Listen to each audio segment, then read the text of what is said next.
Tokyo, Japan, the year 2001. Apple CEO Steve Jobs takes the stage at Macworld Tokyo to show off the future of Apple computing. The next generation of graphics processors from NVIDIA, and that is the GeForce 3. One of the surprises of the show was the introduction of NVIDIA's GeForce 3, a next-gen graphics card that would be coming to Apple computers, boasting 64 megabytes of video memory and support for the latest versions of OpenGL and DirectX. To help show off the shiny new tech, a man is brought out on stage who has a good idea how to harness it. John Carmack from id Software.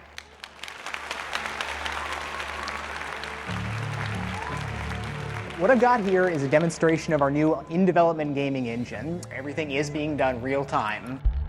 Every light casts its own highlight, every surface casts its shadow, specular highlights on a per-pixel basis, just wonderful things for games. We can move lights all over the place. We can have highlights change on everything, shadows moving every which way. We can do these extremely moody, intense, and scary things. The detail that you can see in there, we're extremely excited here. Every time I look at what our artists can do with this new stuff, I'm just extremely pleased with what our next project's going to look like. It was here that the world was first introduced to DooM 3.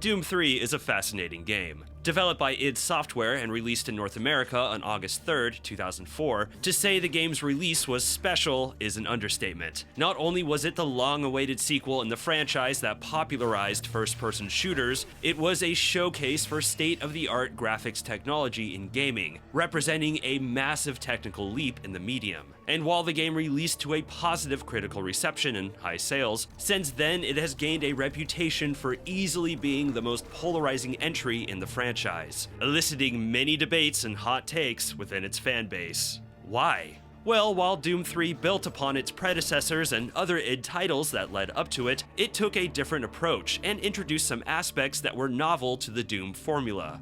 DooM 3 wasn't just a first-person shooter, it was a horror first-person shooter.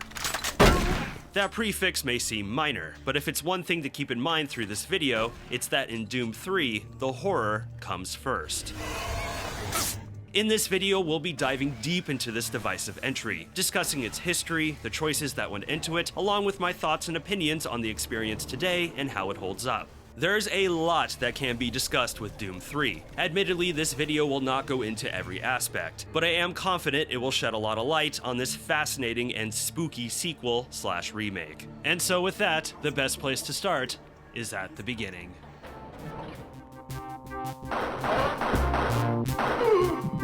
Throughout the 1990s, id Software had cemented a legacy as pioneers and legends of the gaming industry. In 1991, they developed Wolfenstein 3D, an innovative hit laying the groundwork for the first-person shooter genre. A few years later, in 1993, they would give the world Doom, a phenomenon that would define the FPS genre and introduce online deathmatch. In 1996, id would shake the world again with Quake, a true 3D FPS that rewrote the design language for the genre by allowing 6 degrees of movement. Its success further popularizing online gaming, speedrunning, machinima, modding, as well as pushing the advancement of graphical technologies. Though Quake's rough development resulted in the departure of id's co-founder, John Romero, it hardly slowed the team down. Quake 2 would come in 1997 to huge acclaim, and 1999 it would be followed up with the multiplayer-only Quake 3 Arena, keeping id diehards deathmatching into the wee hours of the morning. By the end of the 90s, id Software was on top of the gaming world, but an uncomfortable question loomed. What would their next game be?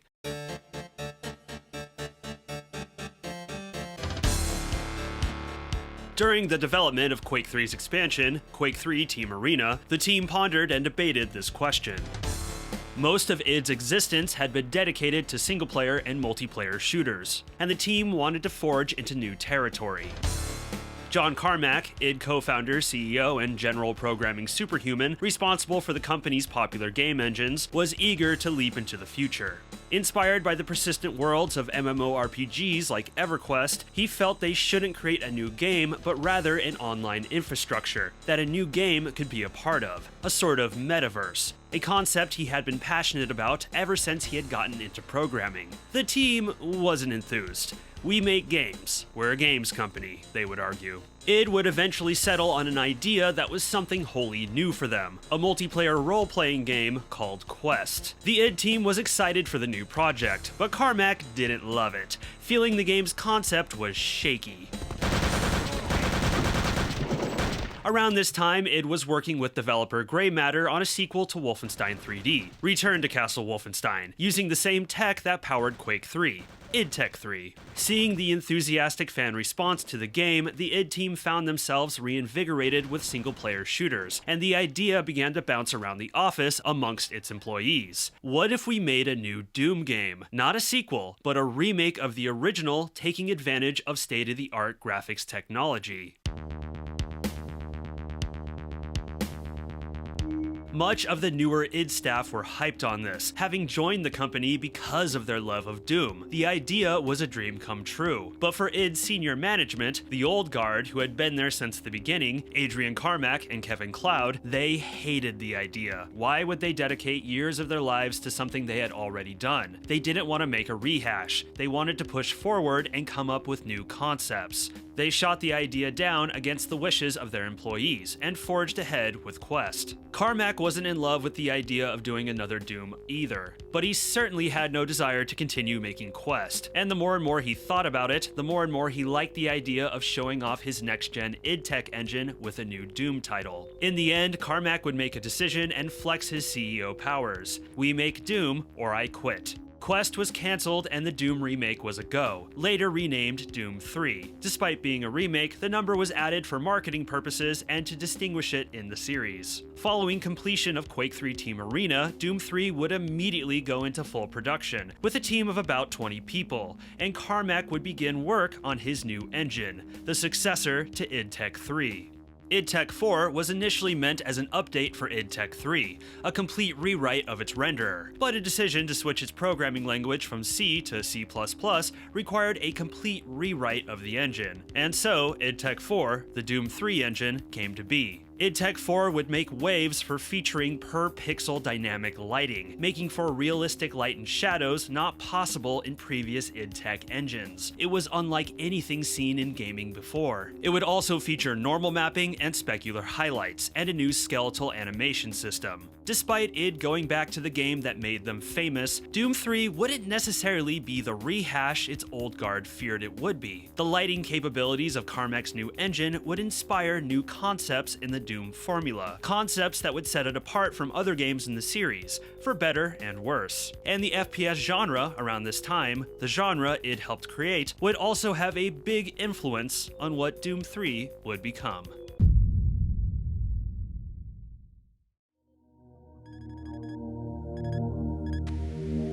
Mars approach, Dark Star with you, 07063, passing through 38,000.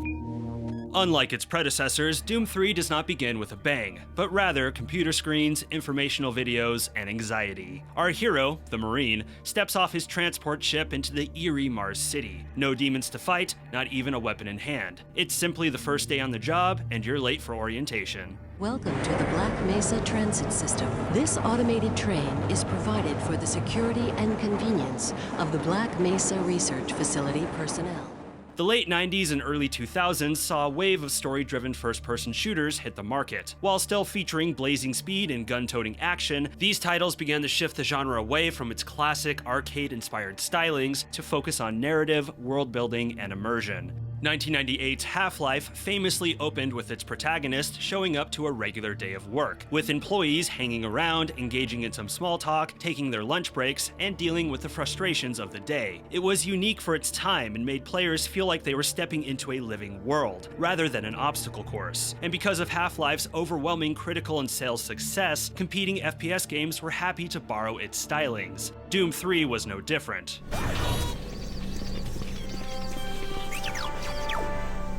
Doom 3's story doesn't change the broad strokes of the original. The Union Aerospace Company, the largest corporate entity in existence, has established a research base on Mars, developing advanced technologies and weaponry. During a teleportation experiment, the base is invaded by the armies of Hell, who savagely decimate its scientists and soldiers. You are the sole survivor, tasked with not only surviving the onslaught, but finding a way to stop it. He left you no choice. True, but this is the last time. I'm tired of running damage control every time he makes a mess. Right. You're the control, and if that fails, I'm the damage. For Doom 3, writer Matthew Costello was brought in to write much of its story and dialogue, a prolific writer of movie and TV novelizations and video game scripts, having previously written the point-and-click horror-adventure title The Seventh Guest and its sequel, The 11th Hour. He would also go on to write Doom 3's expansion, Resurrection of Evil, and id Software's 2010 apocalyptic FPS, Rage. Costello took the classic Doom premise and fleshed it out, pushing its horror elements to extremes, infusing it with dread, despair, and psychological terror. The original Doom games took their inspiration from heavy metal, Dungeons & Dragons, and horror movies like The Evil Dead and Aliens. These influences are still present in Doom 3, but its atmosphere feels more akin to movies like Event Horizon and Hellraiser.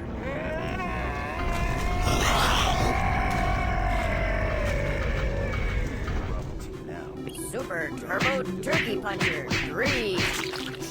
As you mosey through Mars City, there is a clear unease amongst its employees. They're nervous, jumpy. All of them seem to want to warn you of something but can't quite find the words. The tension is thick, the base is dark, claustrophobic, and as you progress, it doesn't so much feel like you're going through a military research base, but rather a haunted house. And while this sequence does feel a bit derivative compared to other shooters of the time, it effectively plants the seed that something is very, very wrong here. Steady yourself, soldier. This is Dr. Janice Polito of the Computer Ops Staff of the Von Braun.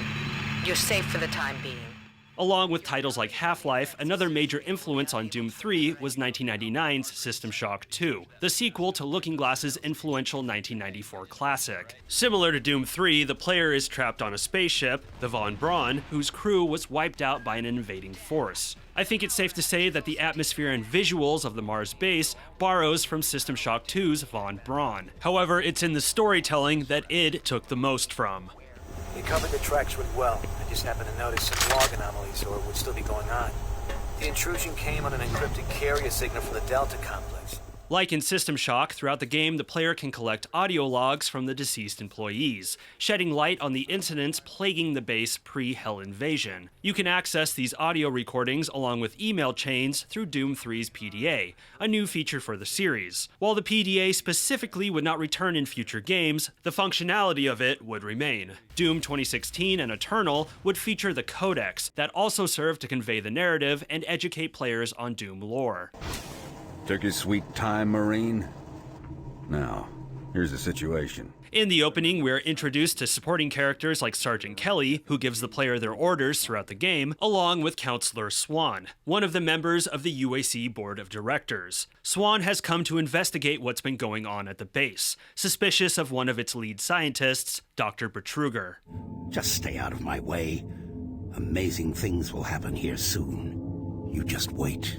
Dr. Betruger reeks of pure bad guy. For those who are more familiar with the recent games, Betruger is essentially the same character as Olivia Pierce from Doom 2016, a scientist seduced by the dark powers of Hell who puts the coming invasion into motion. The opening of the game is heaviest in terms of story, and past this point, you won't really be interacting with these characters directly, save for video communications and deathbed conversations. Doom 3's narrative happens indirectly around you as you attempt to survive the base, keeping the focus on the moment-to-moment player experience, which I feel was the appropriate way to handle it. Admittedly, after playing the recent games in the series and seeing their clever take on Doom lore, it's hard not to return to Doom 3 and feel as though the premise has dulled a bit. But it is a decent setup that does a good job of making its world feel believable and building the tension leading up to the inciting incident, the invasion of Hell.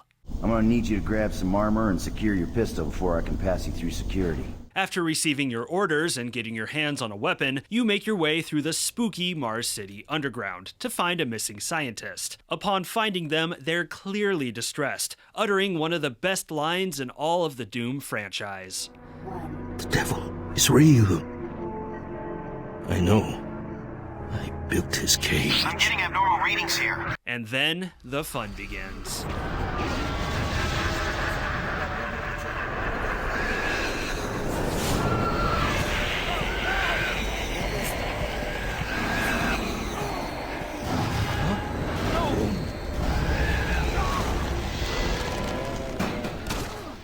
If it's one sequence that still holds up incredibly well in Doom 3, it's when everything goes to hell. Things go from zero to inferno in a matter of seconds. Gunshots and screams can be heard throughout, as demons emerge and the undead rise. And all you have to defend yourself is a measly flashlight and a pistol. The horror shooter truly begins. And to remind, the horror comes first.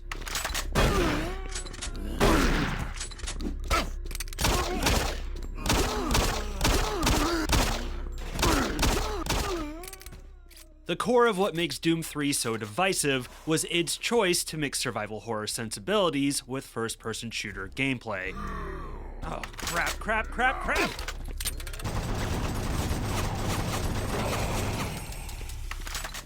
Okay, so bringing in survival horror elements into a traditional first-person shooter is a tricky prospect. In a lot of ways, you could consider it like mixing oil and water. Why? Well, if we look at a traditional FPS experience, like the original Doom, sure, there is a clear horror element, but otherwise, its gameplay revolves around brutal, furious action. It's fast, guns are powerful, fire at a brisk, rhythmic pace, and you can switch between them rapidly. And reloading, simply not a factor. In a classic Doom-style FPS, the player is given a lot of capability and made to feel powerful. If we look at a survival horror game, specifically the popular horror games around this time, like the classic Resident Evils and Silent Hill, the trick to making those experiences scary was limiting capability and taking it away altogether. In these games, the player is slow, controls have weight and momentum, combat is labored and sluggish, and reloading takes time. If an FPS is meant to make you feel capable and powerful, a survival horror game is meant to make you feel incapable and weak, all to elicit terror. The two genres, in their purest form, are fundamentally opposite.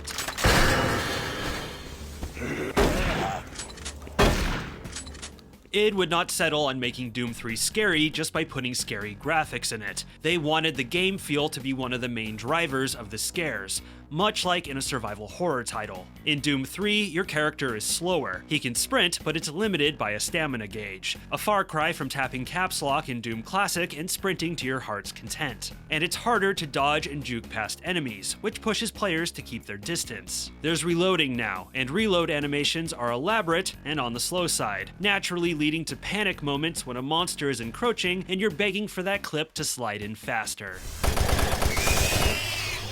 And no, you can't switch weapons while you're reloading. For the most part, shooting is still tight, snappy, and responsive, but enemies move around a lot more, and some are quick to dodge and pounce, making them harder to hit and wasting precious ammo. Along with that, taking damage violently jostles the screen, meant to disorient, and in many cases, you'll have to take cover to avoid damage. Traditionally, the best defense in Doom is to keep moving.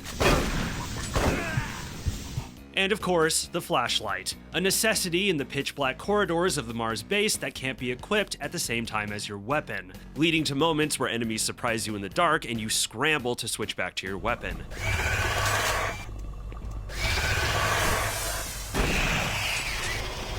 All of these choices were meant to create a sense of terror in the player. Sure, the basic elements of old-school Doom are still here, but when you really break down what's been added and changed, it's clear this was a far cry from past Doom titles and past id titles on the whole. It's not hard to imagine an id diehard who had spent the last decade mastering these games and being death incarnate to be taken aback by Doom 3. Now, whether or not these choices made for a good Doom experience is debatable, and we're going to touch on that more throughout this video, but it does make for a solid horror one. I remember some years back talking to an old coworker of mine about the first-person shooters we played back in the day, and Doom 3 came up. All he said was, I could never bring myself to finish that game. It gave me nightmares. He wasn't the first person to tell me that.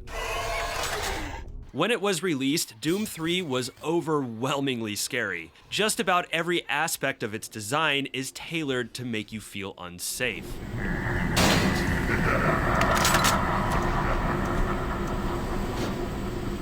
I still remember playing for the first time as a teenager and being in a constant state of anxiety. Nervous about every stretch of darkness and what could be lurking, nervous about going into small spaces and getting trapped with some ravenous evil, and nervous about every corner, afraid a jump scare might be waiting for me or a monster closet ambush. Monster closets were a big level design aspect brought back from the original games. A secret door suddenly opens and a horde of monsters ambush you. A great way to surprise the player and keep them on their toes. And id went hog wild with them in Doom 3. Monster closets are everywhere, in every form you can imagine. Above you, below you, in offices, in hallways, in other monster closets, even in storage lockers. Every area in Doom 3, no matter how mundane, has the potential to be dangerous, which keeps you on constant guard.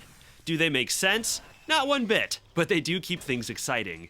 Today, Doom 3's scares have largely lost their effect on me, but there are still moments here and there that made me go, oh, shit. I might be desensitized to a lot of it, but I still get a kick out of how this game messes with you, how it goes out of its way to stress out your amygdala.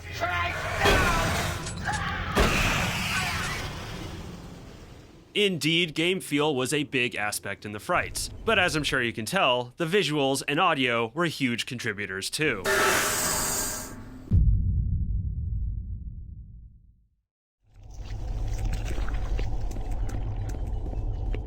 Pushing that 20-year mark, Doom 3 does show its age. Characters are a little plastic looking, and the original textures are soft in their details. However, and this is probably nostalgia talking, I feel this is one of those games whose graphics are timeless, and to this day I'm still in awe of Doom 3. The lighting still makes the game. The stark shadows and sterile harsh lights create a gothic, sinister atmosphere that truly gives you a sense that danger is always lying in wait. I love the art direction and how it takes advantage of contrast. You have the high-tech, high sci-fi look of the Mars base representing human advancement and order, which is put against the satanic, gory imagery of the Hell Infestation, which represents everything that is pain, evil, misery, and chaos. It's the same trick the old games pulled off, combining sci-fi and occultic imagery. But here it's so much more visceral and disturbing, not to mention organic. And the backdrop of the lifeless, hazardous Mars surface only serves to make you feel more isolated and hopeless.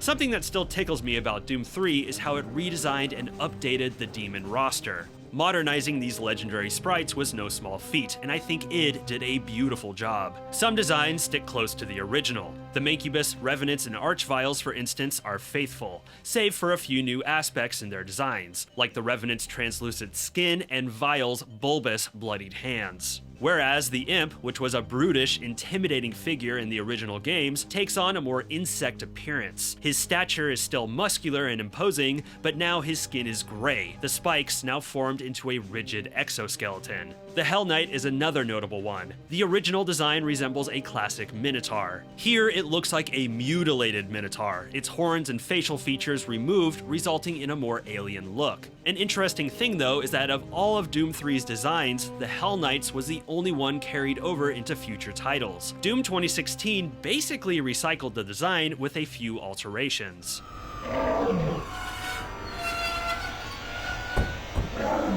Doom 3's take on the Pinky Demon, I would say, is the most iconic redesign. In the original Doom, he resembled a classic demon, albeit with a lot more muscles and a really big head. Doom 3's rendition is spine-tingling. It's eyeless. Its horns have now become tusks on either side of its mouth, which is sticking out of a fold of flesh, and it has cybernetic legs. It's hard not to feel a surge of panic seeing this bad boy come at ya. But my personal favorite redesign is the Lost Souls. The original Lost Souls were depicted as floating flaming skulls with horns sticking out of their heads. In Doom 3, Lost Souls essentially look like heads with rockets attached to their backs, which sounds silly when you say it out loud, but the visual is nightmare-inducing, much like the Lost Souls introduction in the game.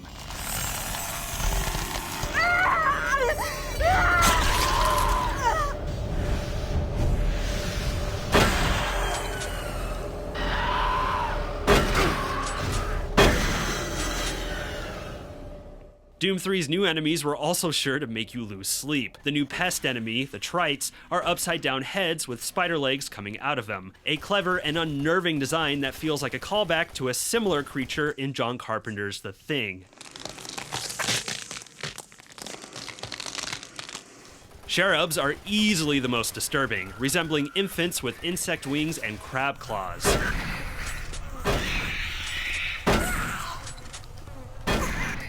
Doom 3's audio is also incredible and excels at keeping you scared, with just about every piece of sound put into this game designed to simply freak you out. Doom 3 does not feature any music, save for the main theme and a few tracks here and there. No, this is a soundscape meant for atmosphere and dread. The mechanical hum of the bass keeps a baseline of suspense, and the screams, roars, and gunshots that break it up serve to remind how little chance you have surviving this catastrophe. And the disembodied voices, a mean, albeit genius touch.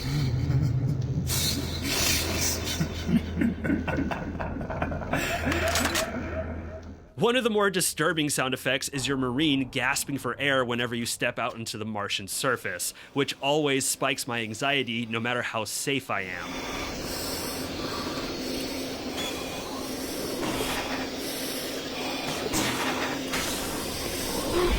But the scariest sound effect in the game, and one of the scariest visuals for that matter, comes from using the teleporters.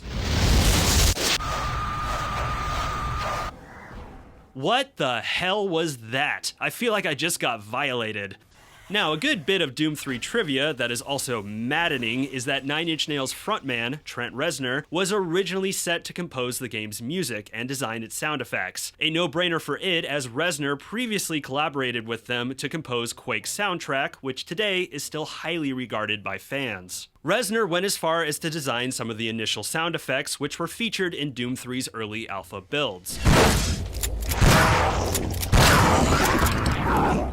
Unfortunately, he eventually left the project, citing time, money, and bad management as the culprits. It was a huge disappointment for him and an even bigger one for fans. Ultimately, Chris Vrenna, former drummer of 9 Inch Nails, funnily enough, along with Clint Walsh, were brought in to make the sounds for Doom 3. While I would have loved to hear Trent's take on it, these two did a legendary job all the same.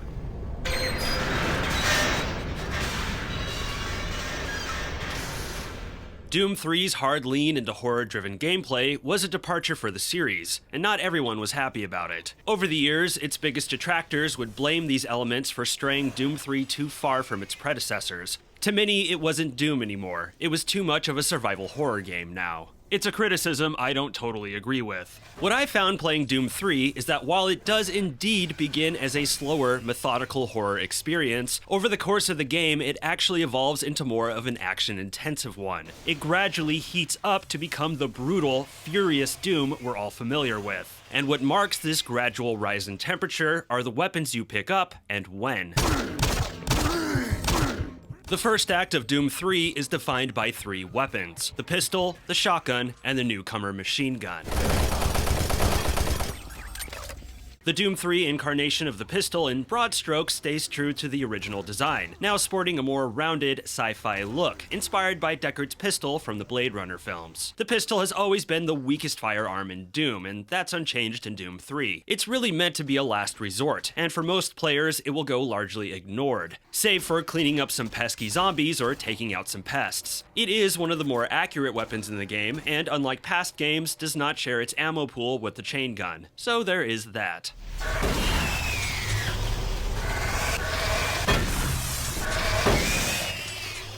The shotgun is where things get interesting. For most players of classic Doom, the shotgun is the center of their arsenal. A reliable workhorse of a weapon, the shotgun is highly effective against lesser demons and holds its own against the tougher ones. Its range is generous and its fire rate is just right. It's a nearly perfect FPS weapon, in my opinion, only surpassed by its stronger variant introduced in Doom 2, the Super Shotgun.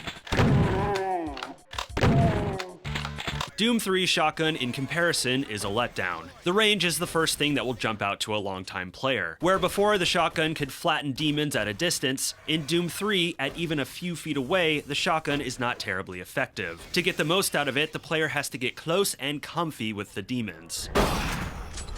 However, at optimal range, the shotgun is impressively powerful. A single well-placed shot can insta-kill the beastly imps and even stronger foes like the commandos and revenants. It's so powerful up close that one of the best strategies in the game is to kill demons as they're teleporting in. A teleporting imp will always be locked into their roaring animation, giving you plenty of time to nip them in the bud. A strategy that pokes some holes in Doom 3's scares, if you ask me.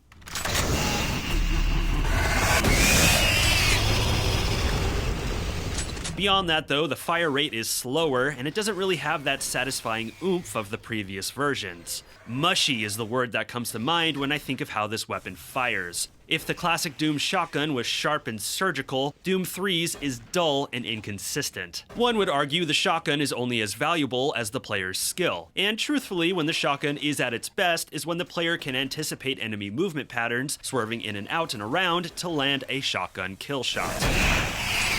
That is satisfying, but for me, it doesn't come close to the fun of the original incarnation. The machine gun is the new rapid-fire weapon that takes the place of the chain gun in the 4th weapon slot. The chain gun is still here, but has been graduated to a more powerful weapon type. The machine gun is snappy and precise. Its accuracy makes it ideal at medium to long ranges. While it's more capable than the shotgun or the pistol, its power is fairly weak, and it burns through ammo quickly. Trying to take on demons up close with it will likely result in a trip to the health station. It's an average weapon all around. In classic Doom, both the shotgun and chain gun were capable and well-rounded, and can get you through the average combat scenario. In Doom 3, that just isn't the case. The strengths and weaknesses of the shotgun and machine gun make neither of them a standout. And that's the point. These weapons were designed to heighten tension, not heighten the power fantasy. Simply put, they're balanced for scares. The shotgun is good up close, but of course, you have to get close to the demons, which is dangerous and scary. The machine gun's range makes it safer to use, but it's weak. To survive the first act of the game requires the player to always be switching between them, and there are plenty of moments where the game tries to catch you off guard with this. You may be firing at enemies from a distance only to be ambushed by ones up close, and vice versa. It's ideal for a horror experience, but ideal for a Doom one? Perhaps not. I'll be honest, this early stretch is some of my least favorite shooting in the game. While I do get and appreciate what id was going for here, it doesn't take long for me to start getting annoyed with the inconsistency of the shotgun and the weakness of the machine gun. While going up against imps and charging pinky demons is enjoyable in this first act, going up against the zombie soldiers, Z-Sec, are some of my least favorite combat moments of the game. Z-Sec are spongy enemies with little in the way of good damage animations, which is not terribly satisfying, and their hit-scanning attacks jostle your screen harshly, which is irritating and I think unnecessary. id might have gotten their desired effect here in terms of scares, but to me, this balance of horror and action can feel like a tug of war between two genres. At best, it's harmonious and thrilling. At worst, it's contrasting and clunky. There is some relief to this, though, in the form of a new weapon type for the series. Of the new weapons introduced in Doom 3, the grenades are my favorite, able to bounce along the ground and instantly annihilate most enemies in the early missions. These are my preferred method of handling Z-Sec. But there's a trade-off. The grenades are bouncy as hell, and aiming poorly or using them in a cramped space, as in most spaces in Doom 3, is likely to cause some unintended damage or death to your person. While I enjoy using them, they're not always the wisest go-to. But they do mark the beginning of this game's shift towards action.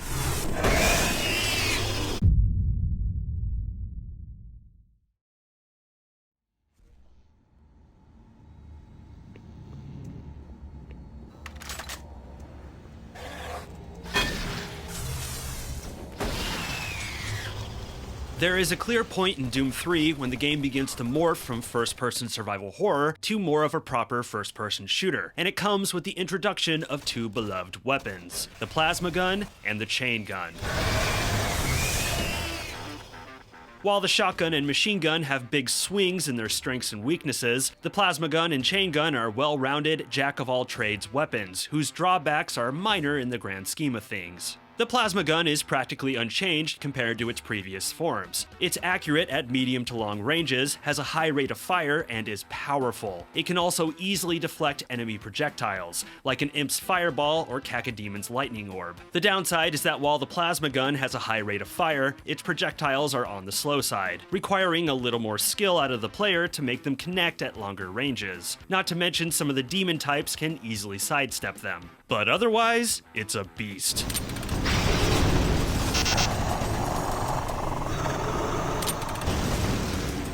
The chain gun is a considerably more powerful weapon than its classic form, a hit-scanning type that's decently accurate with solid range. The only drawback is the short wind-up before it fires, something the player can easily anticipate for. First, getting your hands on the chain gun is one of my favorite moments of the game. After getting the wits scared out of you mission after mission, to be introduced to this chunky weapon in a hallway full of helpless zombies and imps is therapeutic, to say the least.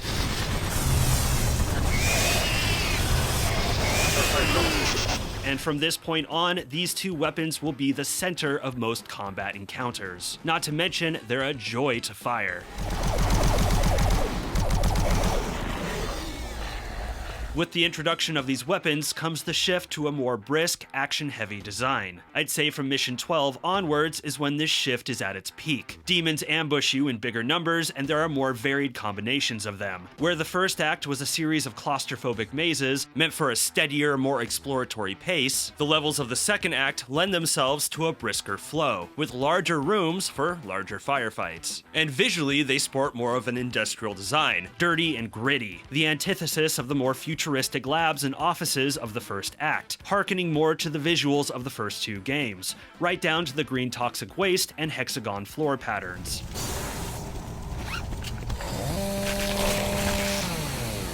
Naturally, as you progress, more of the arsenal becomes available. Players will get their hands on the chainsaw that can liquefy the hell denizens unlucky enough to get in front of it.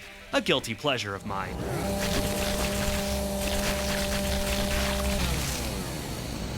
And the monstrous rocket launcher, which does its past incarnation proud.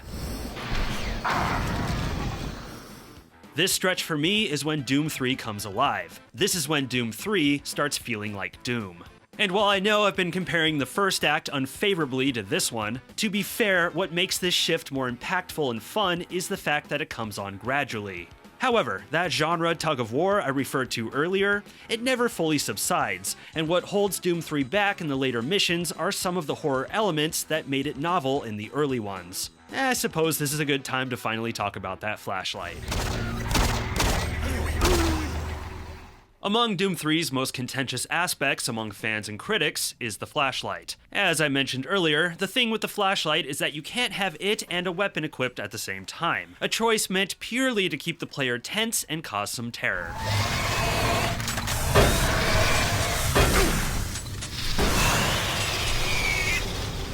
The typical argument against it, however, is that this was a cumbersome and unnecessary mechanic that didn't really make any sense. As those critical of it back in 2004 said, why not attach the light to the gun? You're telling me there's no duct tape in this base?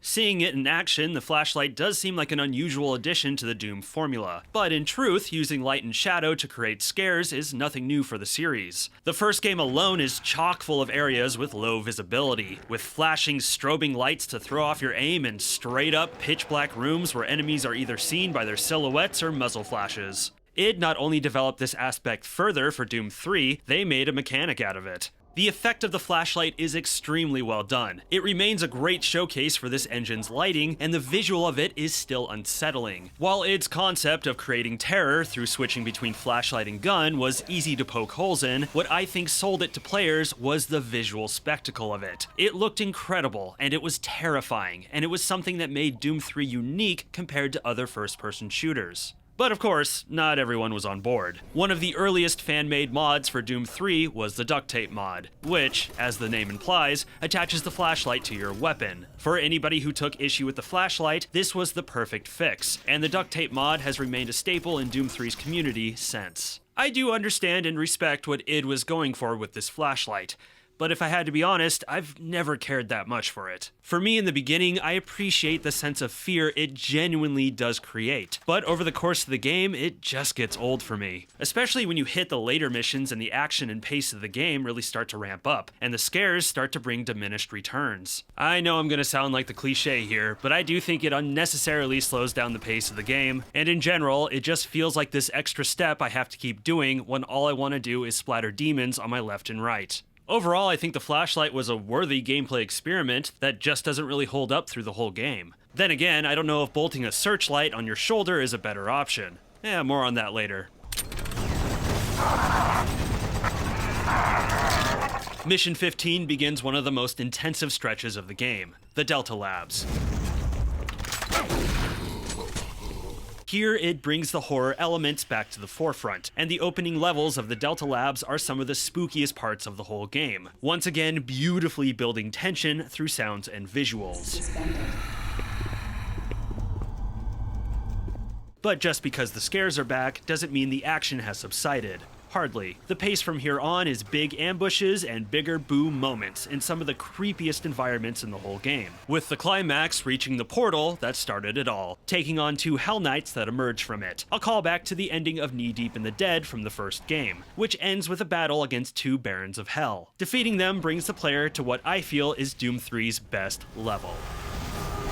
Your hell awaits you.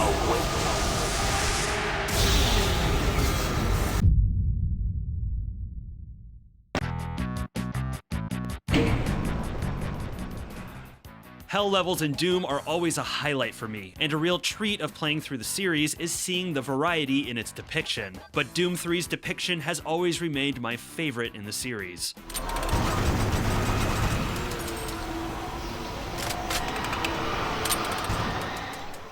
Hell is an assault on the senses, a dungeon of fire and brimstone suspended in a surreal universe of torture and terror. Its crumbling hallways full of screams and agony, with human viscera smeared on the cold stone and alien flesh sacks decorating it. Haha, it's so cool and terrifying. Even today, this map still gets me upright and on the edge of my seat. I can't think of many levels that simultaneously make me feel like I'm going through the Labyrinth in Hellraiser 2 and the Xenomorph Nest from Aliens. But Hell isn't just terrifying for its presentational values. No, it's scary in a uniquely Doom way. As in, oh, there's a Hell Knight. All you have is a shotgun and the other demons are incoming. Figure it out.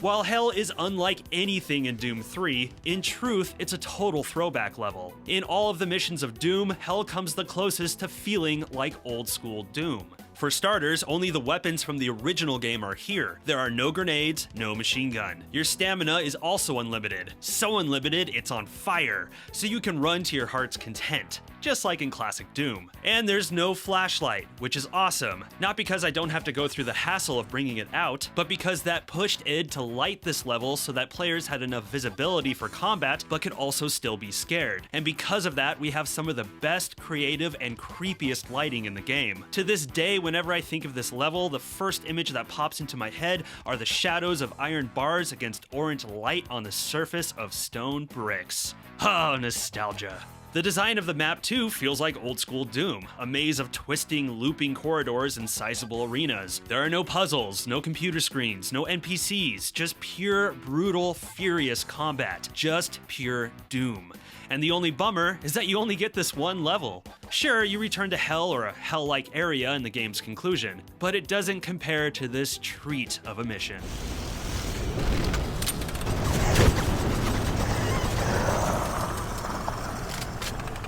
Returning from Hell marks the beginning of Doom 3's last act, where the action is at its most intense and the gameplay fires on all cylinders. An act defined by Doom 3's exclusive superweapon, the Soul Cube.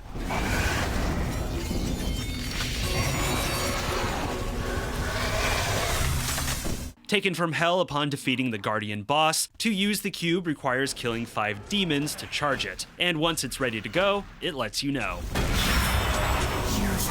I would love to. When the Soul Cube is unleashed, it homes in on an enemy and instantly kills them, fully healing the player in the process. For that reason, id uses it as an excuse to crank the combat up to 11. Numerous enemies of the toughest types descend upon the player, in skirmishes that most resemble the arena battles of Doom 3's predecessors. The difficulty gets steep, and it's overwhelming at first, but with the consistent spawning of lesser enemy types along with the stronger ones, the player has a straightforward way to get their 5 kills and unleash the Soul Cube, healing up and trudging on.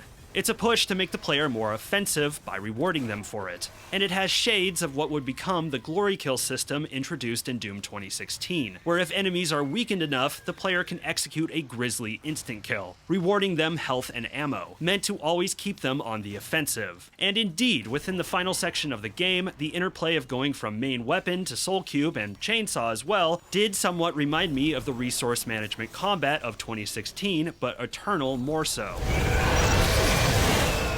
Within this stretch is a lot of opportunities to play with the BFG 9000, the original superweapon of first-person shooters. Like its original form, it fires a giant green energy ball of death, but where in the past games the BFG was a single blast that decimated everything in its radius, Doom 3's BFG orb actually drains enemies of life, with those closest to it suffering the most. A fully charged shot will pretty much kill anything, with the toughest demons requiring several shots. However, firing the BFG non-charged is still devastating. For all the fear and anxiety Doom 3 brings, the BFG is like a comfy blanket to make you feel safe.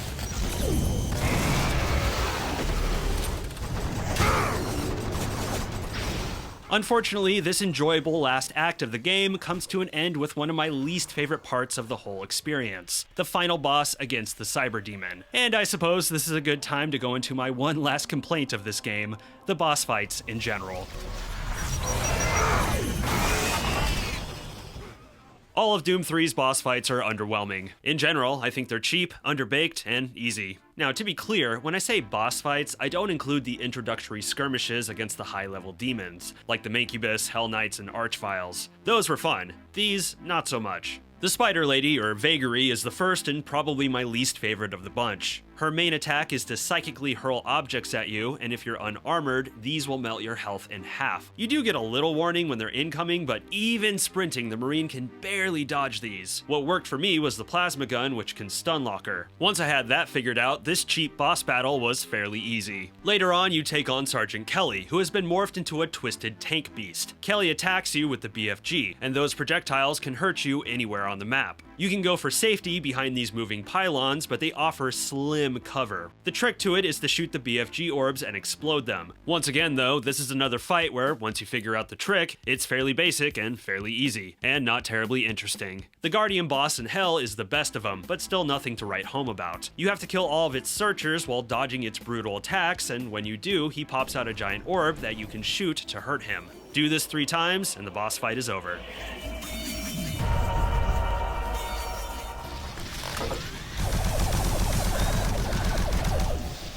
The Cyber Demon fight isn't horrendous, but what makes it a letdown is that it could have been so much more. The fight places you in a circular arena. None of your weapons can hurt the Cyber Demon, only the Soul Cube. Therefore, you have to kill the demons that spawn in to charge it. Hit the Cyber Demon with the cube 3 times, and that's the game. While I understand id wanting the Soul Cube to be involved in the finale, it sucks we have to take on one of the biggest, baddest demons in all of Doom in a pseudo-indirect way, instead of trading rockets and plasma with this scary guy. Here, you're really just killing a bunch of demons you've already killed up to this point and letting the Soul Cube handle the rest. Something I need to note is that for this playthrough, I used a mod called Doom 3 Enhanced Edition, which makes a host of quality of life improvements and minor gameplay tweaks, with the intention of preserving the look and feel of the original version. It's Doom 3 vanilla with some sprinkles on top. And one of its improvements was making this fight tougher, with Revenants, Archviles, and Cacodemons spawning in. Before, the only demons on this battlefield were imps and maggots, which are fairly easy to kill, and thus kept this battle on the easy side. This makes it a more interesting fight for sure, but I'm not totally convinced Doom 3's mechanics work well with a large arena fight like this. And either way, it doesn't change the fact that this is a disappointing final boss. Upon defeating the Cyber Demon, we are admittedly treated to a badass scene with the Soul Cube ripping him apart. Although personally, I would have loved turning him into a crimson cloud with some rockets and plasma, but oh well. In the final cutscene, we see the good Marine rescued from the base, soon to go on to stop a hell invasion on Earth, lose his mind, get trapped in hell, join an elite group of angelic warriors, get infused with supernatural hell powers, and return to Mars either in an alternate universe or a few years from now to rip and tear.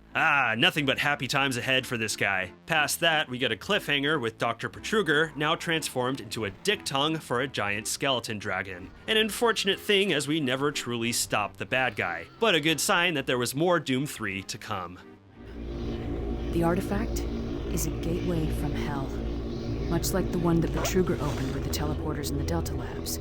In 2005, Doom 3 would receive an expansion pack, Resurrection of Evil, developed by Nerve Software. Resurrection of Evil, RO as I'll call it from here on, introduced a new, albeit shorter campaign taking place 2 years after the event of Doom 3, revolving around a new invasion of Hell and wrapping up the Dr. Petruger cliffhanger. It introduced a new piece of equipment, taking the place of the Soul Cube, the artifact, that allowed the player to enter a slow-mo state similar to bullet time. And the Grabber. Inspired by the gravity gun from Half-Life 2, the Grabber allows you to pick up objects and launch them at enemies. The Super Shotgun also makes its Doom 3 appearance. It isn't my favorite incarnation of the legendary boomstick, but it is leagues better than the standard shotgun in almost every way. RO is a brief but solid campaign with fun combat scenarios and improved boss fights that are not amazing but far more enjoyable than the base games. The Grabber is nice to have, but I don't think it's something the game needed. It feels the same to me today as it did when I first played it, like a gimmick meant to compete with Half-Life 2. It's not terribly reliable due to Doom 3's erratic physics, and it's not easy to aim, but it is fun to kill imps with their own fireballs. Honestly, RO would have been fine if the artifact was the only new addition, considering it's very OP. Demons are totally helpless when you're in slow-mo, and eventually it's upgraded to grant you Berserk, which allows you to take out the strongest types with just a few punches. It's too bad Nerve Software didn't introduce an enemy that was immune to its effects to balance things out. All that said, for those who want to experience Doom 3, Resurrection of Evil is worth the trip. Just be sure to go in there for the fun, not the challenge.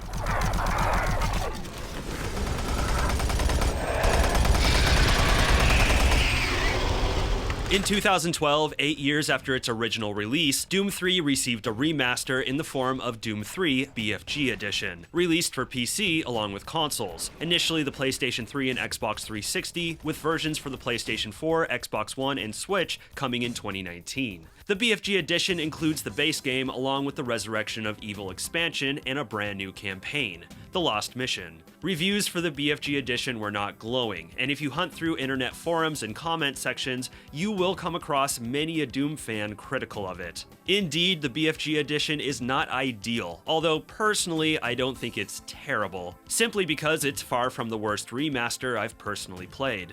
For starters, it does play smoother than the original version, with the option to boost the frame rate up to 120 FPS. The graphics, though slightly improved, are preserved and still look great, and the improved lighting is also appreciated. However, playing this version, it's clear id Software wanted to address some of the criticisms the original game received over the years.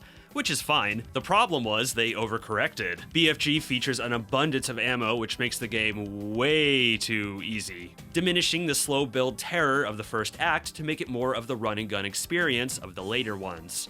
And id removed the handheld flashlight in favor of a shoulder-mounted one, which has been very controversial with Doom 3's biggest supporters and is the center of the pushback on this version. As you know, I'm not the biggest fan of the flashlight, but I'm also not a fan of this. I have nothing against attaching the flashlight to your person, but this is just goofy. The light is shifted over to the left, which looks awkward, and there's this dusty, annoying light trail stemming from it, which takes up way too much of your screen. I mean, the handheld flashlight had that too, but it wasn't intrusive. It's not a good look. The light is only usable for 30 seconds before it needs to recharge, an attempt to preserve some of the terror aspects of the handheld one, which is a good idea, but it would have made more sense if it was 10 or 15 seconds, because 30 is more than enough time to do whatever you need to do in the dark. What really baffles me here is that id didn't give players a choice. If they simply had the option to switch between the handheld flashlight and the shoulder-mounted one, I'm certain the criticisms of of this version would have been less severe. Flashlight nonsense aside, there's also the weird chain gun bug. If the BFG Edition is played at 60 frames per second, for whatever reason it causes the chain gun to fire at a slow rate, outright hobbling the weapon. The way to fix it is to set the frame rate to 120, and for whatever reason this has never been corrected in the PC version. Irritating fans further, id removed a sequence in Resurrection of Evil where you travel through a toxic sewer in a protective suit, which is strange. The included Lost Mission expansion is fine, but I think it's very basic. It feels like a map pack from classic Doom brought into Doom 3, which isn't necessarily a bad thing, but the combat is just not terribly exciting. You're essentially going from kill to kill in a linear shooting gallery, a far cry from Doom 3's tense ambushes. And visually, it's bland and empty looking, and the best looking parts are just recycled from the base game. BFG Edition isn't a horrible way to experience Doom 3, but once again, it isn't ideal. Fortunately, if you buy Doom 3 today on Steam, it includes the vanilla version, Resurrection of Evil, along with the BFG Edition, freeing the player up to apply whatever source port and mods they want to the vanilla version or BFG version to make their preferred quote-unquote remaster. However, I do think Doom 3 deserves a proper archival remaster, or at least a hunky patch to the BFG Edition to address its issues. It's probably unlikely in the near future, but seeing as other id games in recent years have received some phenomenal remasters, Doom 64 and Quake in particular, I'm optimistic somebody will try again with Doom 3.